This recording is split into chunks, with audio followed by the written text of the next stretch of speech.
Nafaqat RAM, balkim butun dunyo bo'yicha pikaplar orasida eng boy funksiya va komplektatsiyaga ega bo'lgan, hattoki S-Class atmosferasini beradigan va yana hattoki Limited va Longhornni ham xijolat qilgan RAM Tungsten. Mana bitta misoli. Insoniyat tarixida hali hech qachon hech qaysi pikapga dvernoy kartaga o'rindiqlar boshqaruv paneli Mercedesga o'xshab joylashtirilmagan edi. Koja, karbon, koja, xrom va premiumli klips akustikalari bo'ladi.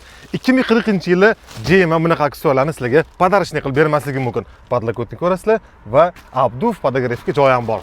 Dvigatelimizda Huracan oilasiga tegishli 3 litrli twin turbo bo'ladi. Ay obrazli 6 silindrli 706 Nm 540 ot kuchi bo'ladi. Yuqorida aytilgan Clips esa referens premier bo'lib, bir dona pikap uchun 23 dona audio sistema o'rnatilgan bo'ladi. Bundan oldingi eng zo'raman degan pikaplarga ham naqd 19 dona o'rnatilgan edi. O'zining modeliga mos va xos shaklda Pirelli R22 va pnevma podveska mavjud bo'ladi. Ov uchun juda ham kerak bo'ladigan RAM box ham sizlar uchun stok holatiga, dop opsiya holatda keladi.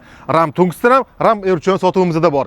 CIP O'zbekiston RAM Tungsten eng komfortli, eng topoviy komplektatsiyada 93 ming CIP O'zbekiston bo'ladi. Sotuvimizda 2026 model hamda ranglari ham bor. Etib o'tishga ulgurmagan qolgan opsiyalarni video ostida qoldiraman. Agar sizga ham pikaplar dunyosi qiziq bo'ladigan bo'lsa, kanalimizga obuna bo'ling.